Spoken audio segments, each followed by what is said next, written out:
नमस्कार। ओज एकेडमी में आप सभी का भरपूर स्वागत है। हम लोग प्रॉफिट एंड लॉस पढ़ रहे हैं और आज हमारा प्रॉफिट एंड लॉस का दूसरा क्लास है। आइए देखते हैं।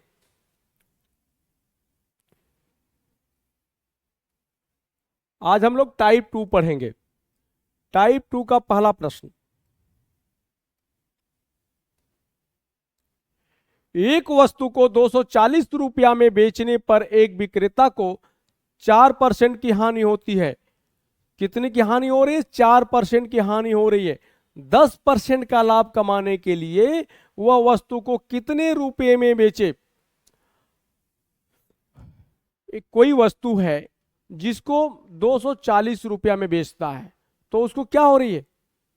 कितने की हानि हो रही है? 4% की हानि हो रही है। कितने की हानि हो रही है? 4% की हानि हो रही है। हमने आपसे पहले भी वादा किया था और अपने बैनर पर भी लिखा हूं कि जो भी प्रश्न मैं हल कराऊंगा प्रॉफिट एंड लॉस में किसी फार्मूले का यूज नहीं करेंगे, सिर्फ एक फार्मूले का यूज करेंगे, वो भी बहुत ही व्यवहारिक है, जो आप बचपन में सीखे हैं, जिसका नाम है चॉकलेटी फार्मूला, जिसे हम चॉकलेटी फार्मूला का नाम देते हैं। उसी का प्रयोग करेंगे, जिसको हमने जो कि पिछले क्लास में समझाया भी था। और फिर हर क्वेश्चन को जब भी हल करेंगे तो हम उसी का प्रयोग करेंगे और उसके बारे में बार बार बताएंगे। ठीक है? तो एकदम व्यवहारिक सोचना है। किसी वस्तु को अगर 240 रुपया में बेचता है, ऐसे सोचिए आप, जब हम किसी वस्तु को 240 रुपया में बेचते हैं तो 4% की हानि हो रही है। कितने की हानि हो रही है? 4% की हानि हो रही है। तो हमें जो क्रय मूल्य है उसी पे तो हानि होगी। लाभ और हानि की गणना किस पे करते हैं? क्रय मूल्य पर करेंगे। तो क्रय मूल्य हमारा कितना है? 100% है। हानि 4% की हो रही है, तो इसी 100% में से 4% की क्या हो रही होगी? हानि हो रही है। तो मिल कितना रहा है? 96%। किसका? क्रय मूल्य का। क्रय मूल्य का 96% कितने के बराबर होगा? 240 के बराबर। बस इतना ही सोचना है। क्रय मूल्य का 96% 240 रुपए के बराबर है। ठीक है? क्रय मूल्य का 96% 240 रुपए के बराबर है। 96% कहां से है? क्योंकि हमें 4% की क्या हुई है? हानि हो रही है। हानि को हम 100 में से घटाकर बोलेंगे। हानि को 100% में से घटाकर बात करेंगे हानि की जब बात आएगी तो। और लाभ की जब बात आएगी तो 100% में जोड़कर बात करेंगे। देखते हैं। एक वस्तु को 240 रुपया में बेचने पर विक्रेता को 4% की हानि हो रही है। यानी 240 रुपया कितने के बराबर होगा? क्रय मूल्य के 96% के बराबर होगा, क्योंकि 100 में से 4% की क्या हो रही है? 100% में से 4% की हानि होगी, तो बचा कितना? 96%। यानी 96%, 96% कितने के बराबर होगा? 240 रुपए के बराबर होगा। या इस प्रकार से कह सकते, 240 रुपया कितने के बराबर होगा? 96% के बराबर होगा। ये रुपया है। ठीक है? और परसेंटेज के नीचे परसेंटेज लिखेंगे, रुपए के नीचे रुपए लिखेंगे। ठीक है? इस फार्मूले में अपने हानि होती है। 10% का लाभ कमाने के लिए वस्तु को कितने रुपए में बेचे? अब कहा रहा है कि 10% का यदि व्यक्ति लाभ चाहता हो तो वस्तु को कितने रुपए में बेचे? तो व्यक्ति क्रय मूल्य का कितना चाहता है? क्रय मूल्य तो चाहता है पूरा 100 का 100%, लेकिन 10% और चाहता है। यानी वो क्रय मूल्य का कितना चाहता है? 110%। तो हम यहीं पे लिखेंगे सीधे 110%। क्रय मूल्य का 110% कितने रुपए की, यानी प्रश्नवाचक चिन्ह लग जाएगा, क्योंकि जिसे हम ज्ञात करना होता है वहां पर क्या लिखते हैं? प्रश्नवाचक चिन्ह लगा देते हैं। अब हमारा चॉकलेटी फार्मूला बन गया। हमने अपने इस फार्मूले में बताया था कि प्रश्नवाचक के सामने की तिर्यक वैल्यू डिवाइड करती है और जो शेष बचते हैं उनका क्या होगा? आपस में गुणा होगा। यानी 240 का 110 में क्या होगा? गुणा होगा। तो 240 गुणे 110, प्रश्नवाचक के सामने की तिर्यक वैल्यू डिवाइड करेगी। यानी डिवाइड कौन करेगा? 96 करेगा इस फार्मूले में, 96। अब इसको हम हल कर लेते हैं। 12 दूना के 24, 12 वटे 96। ठीक है? अब कर लेते हैं पुनः। 4 दूने की 8, 4 पचे 20। यहां क्या हो गया बेटा? 55। गुणा कर लेते हैं। जब गुणा करेंगे तो 50 25, 50 25 2 27, 275 रुपए, यानी 110% का लाभ कमाने के लिए वो वस्तु को 275 रुपए में बेचेगा। 110% का लाभ कमाने के लिए वो वस्तु को कितने बेचेगा? 275 रुपए में बेचेगा। आपका प्रश्न सॉल्व हो जाएगा। और इस फार्मूले का जब आप प्रयोग करेंगे तो कठिन से कठिन प्रश्न आपका क्या हो जाएगा? इजी हो जाएगा। 50% प्रश्न आपके दिमाग में ही हल हो जाएगा। 50% तो मैं कम बोल रहा हूं, 70% आपके ब्रेन में ही हल हो जाएगा। बस केवल इस प्रकार से विचार करेंगे कि 240 रुपए का बेचता है तो 4% की हानि हो रही है, यानी 96% उसे मिल रहा है। 240 रुपया में बेचने पर क्रय मूल्य का 96% मिल रहा है, तो 10% लाभ चाहिए उसको, यानी क्रय मूल्य का 110% कितने के बराबर? प्रश्नवाचक चिन्ह लग जाएगा और आपका प्रश्न हल हो जाएगा। ठीक है, और यहां पर आपका विकल्प कौन सही होगा? ए सही होगा। इस टाइप में अभी ये पहला सवाल है, आपको एकदम नहीं घबराना है। हम कम से कम 4-5 सवाल और हल कराएंगे तो आपको भली बात से समझ में आ जाएगा। चलिए आगे देखते हैं।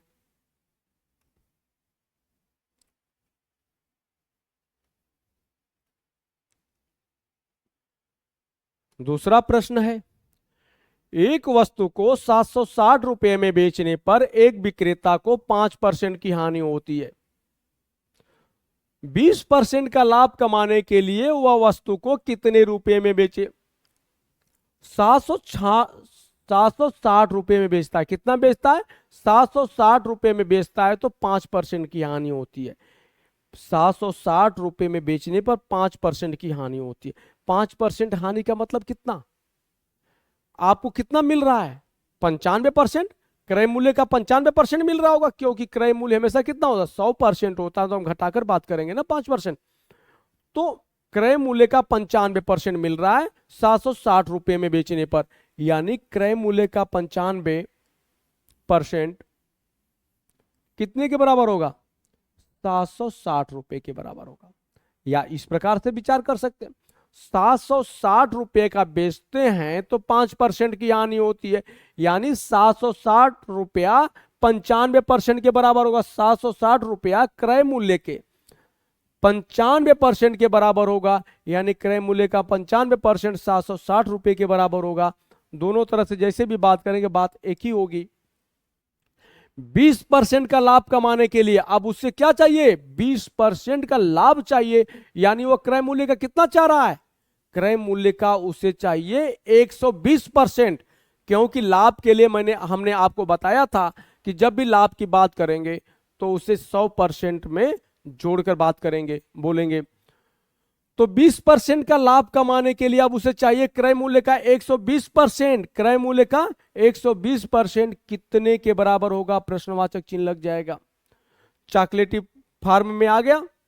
अब क्या करेंगे? हमें पता है कि प्रश्नवाचक के सामने की तिर्यक वैल्यू डिवाइड करती है, शेष का आपस में गुणा होता है।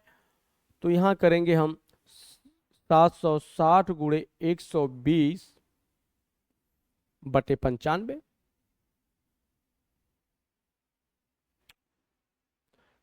हल करते हैं, 5 से कटेगा 19 हो जाएगा। 5 एक कम 5, 50 25, 5 दूनी के 10 हो गया। 19 दूना 8 19 97 19 25 95 19 छक्का 134 14 19 7 133 19 वाटे 152 19 वाटे 152 कट जाएगा। अब हो जाएगा 12 वटे 96, जीरो लग जाएगा। यानी वस्तु को यदि 960 रुपया में बेचेंगे तो हमें 20% का लाभ होगा, यानी 120% कितने के बराबर होगा? 960 रुपए के बराबर होगा। वस्तु का 120% यानी 960 रुपए के बराबर होगा। यदि वह व्यक्ति 20% का लाभ कमाना चाहता हो, 20% का लाभ कमाने के लिए हमें वस्तु को कितना बेचना पड़ेगा? 960 रुपए में बेचना पड़ेगा। यहां पर हमारा विकल्प बी सही होगा। हमने यहां पर केवल आपको इतना बताया कि 760 रुपया में बेचने पर 5% की हानि होती है। 760 रुपये का जब बेचता है तो 5% की हानि हो रही है, यानी 760 रुपया क्रय मूल्य के 95% के बराबर होगा, क्योंकि क्रय मूल्य हमेशा 100% होता है। अगर हम उसमें से 5% की हानि होगी तो घटाकर बोलेंगे तो क्या बोलेंगे, 95%। 95% 760 रुपये के बराबर है। अगर वो 20% का लाभ कमाना चाहता है तो कितना चाहिए उसको, 120% चाहिए। 120% कितने के बराबर होगा, तो हम यहाँ क्या करेंगे, प्रश्नवाचक चिन्ह लग जाएगा। इस चॉकलेटी फार्मूले में प्रश्नवाचक के सामने की वैल्यू डिवाइड करती है, शेष का आपस में गुणा हो जाता है। तो 760 गुणे 120 बटे 95, 5 से काटते तो 19 हो जाएगा। ऊपर कितना आएगा, 760 काटे 152 हो जाएगा। और 19 बटे 152 होता है 8 हो गया। 12 बटे 96 जीरो लगे 960 रुपये। बस इतना ही मैंने किया है। तो यहां पर क्या उत्तर आएगा, आपका विकल्प बी सही होगा। 960 रुपये में बेचने पर इस विक्रेता को 20% का लाभ होगा।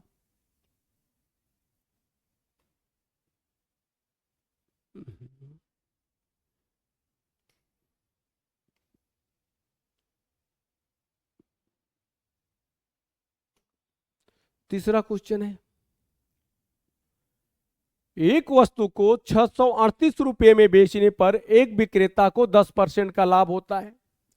20% का लाभ कमाने के लिए वह वस्तु को कितने रुपए में बेचे। 638 रुपये का बेचता है ना, तो 10% का लाभ होता है। यहां पर क्या हो रहा है, लाभ हो रहा है। कितने का, 10% का लाभ हो रहा है। यानी 638 रुपये में बेचा तो क्रय मूल्य का कितना पाया होगा, 110%। क्योंकि लाभ हो रहा है तो जोड़कर बोलेंगे, 10% 100 में जुड़ेगा तो कितना हो जाएगा, 110%। यानी क्रय मूल्य का 110% 638 रुपये के बराबर है। कहता है कि 20% का लाभ चाहिए उसको, यानी उसको अब एक क्रय मूल्य का कितना चाहिए, 120%। अभी संतोष नहीं है 10% में उसे। 638 कितने के बराबर है, 638 रुपये में बेचने पर 10% का लाभ होता है। यानी क्रय मूल्य का 110%, क्रय मूल्य का 110% कितने के बराबर है, 638 रुपये के बराबर है। 20% का लाभ कमाने के लिए वस्तु को कितने रुपए में बेचे। 20% का लाभ यानी क्रय मूल्य का कितना उसको चाहिए, 120%। क्रय मूल्य का 120% कितने रुपए के बराबर होगा, हमें नहीं पता है तो प्रश्नवाचक चिन्ह लग जाएगा। इस हमारे चॉकलेटी फार्मूले में हमें पता है कि प्रश्नवाचक के सामने की तिर्यक वैल्यू डिवाइड करती है, शेष का आपस में गुणा होता है। तो क्या हो जाएगा, 638 गुणे 120 बटे 110। 0 0 से कट गया। यहां देखते हैं, 11 पचे 55, 11 बटे 88, 8 हो गया, 11 बटे 88। अब हल कर लेते हैं। 12 बटे 96 को 6 हासिल आया 9, 12 पचे 60 और 9 69, 696 रुपये।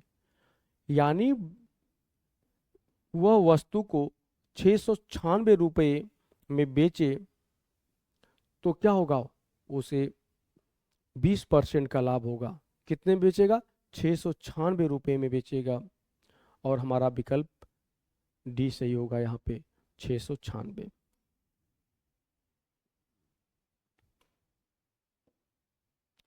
अगला सवाल देखते हैं।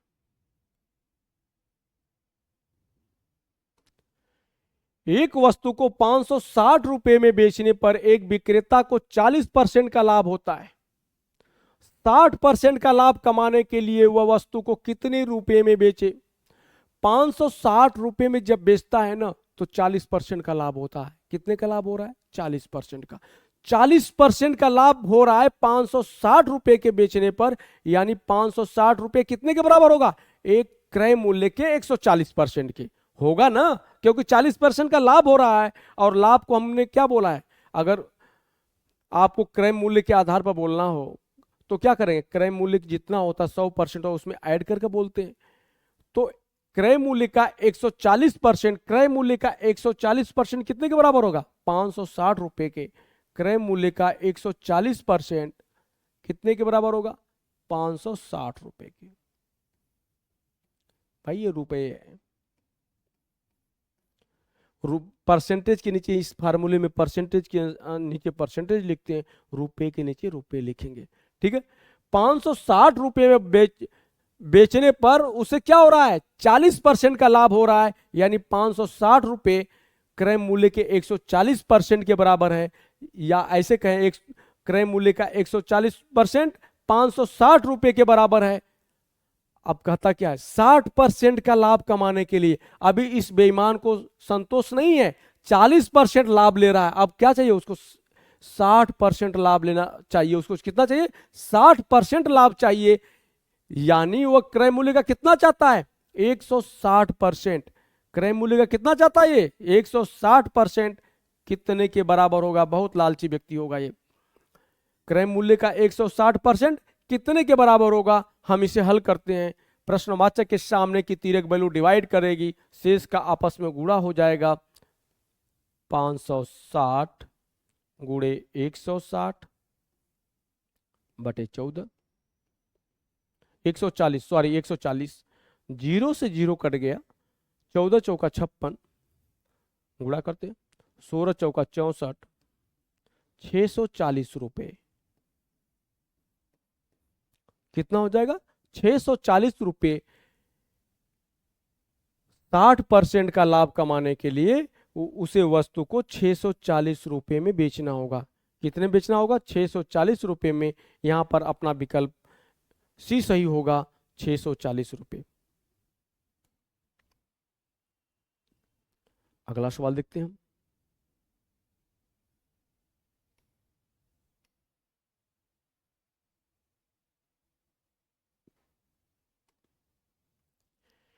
एक वस्तु को 560 रुपए में बेचने पर एक विक्रेता को 20% की हानि होती है। 20% की हानि होती है। 30% का लाभ कमाने के लिए वह वस्तु को कितने रुपए में बेचे। 560 रुपए का जब बेचता है तो उसको 20% की हानि होती है। 560 रुपए का बेचा तो 20% की हानि हो गई, तो उसे क्रय मूल्य का मिल कितना रहा है, 20% की हानि हो रही तो 80%। क्रय मूल्य का 80% कितने के बराबर होगा, 560 रुपए के बराबर होगा। या इस प्रकार कहें, 560 रुपए में बेचने पर उसे 20% की हानि हो रही है, तो 560 रुपए कितने के बराबर होगा, क्रय मूल्य के 80% के बराबर होगा। यानी क्रय मूल्य का 80%, क्रय मूल्य का 80% कितने के बराबर है, 560 रुपए के बराबर है।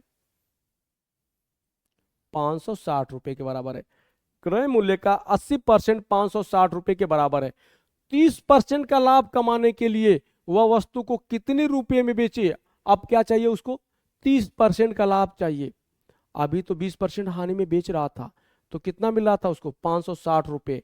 अब उसे क्या चाहिए, 30% का लाभ चाहिए। कितने का लाभ चाहिए, 30% का लाभ चाहिए। तो वस्तु को कितने रुपए में बेचेगा, क्रय मूल्य का 130% कितने रुपए के, क्रय मूल्य का 130% कितने रुपए के बराबर होगा, प्रश्नवाचक चिन्ह लग जाएगा। हमारे इस चॉकलेटी फार्मूले में प्रश्नवाचक के सामने की तिर्यक वैल्यू डिवाइड करती है, शेष का आपस में गुणा हो जाता है। तो यहां हल करेंगे हम, 560 गुणे 130 बटे 80 हो जाएगा, 0 से 0 कट जाएगा, 8 सते 56। अब इसको देख लेते हैं, 13 सते 91, 910 रुपए। कितना हो जाएगा, 910 रुपए। अतः वह वस्तु को 30% का लाभ कमाना चाहता है, तो उसको 910 रुपए में बेचना पड़ेगा। अगर 910 रुपए में बेचेगा तो उसे 30% का लाभ होगा। पुनः देख लीजिए मैंने क्या किया, कुछ नहीं किया है, बस आपको भली बात समझ में आ गया होगा। 560 रुपए का बेचता है तो 20% की हानि होती है, यानी 560 रुपया, 560 रुपया कितने के बराबर होगा, क्रय मूल्य के 80% के बराबर होगा, क्योंकि 100% तो उसको मिल नहीं रहा है। कितना मिल रहा है, 80% ही तो मिल रहा है। 20% की हानि हो रही भैया, 20% की हानि होगी तो कितना मिलेगा, 80%। यानी क्रय मूल्य का 80% 560 रुपए के बराबर होगा। अब कहता है कि 30% का लाभ चाहिए मुझे। अब बताइए वस्तु को कितने रुपए में बेचे? आपके भाई क्रय मूल्य का 130% में बेच दो। अब इस चॉकलेटी फार्मूला से आप हल करके बता देंगे कि भैया आप वस्तु को 910 रुपए में बेचोगे ना, तो आपको जो है 30% का लाभ होगा।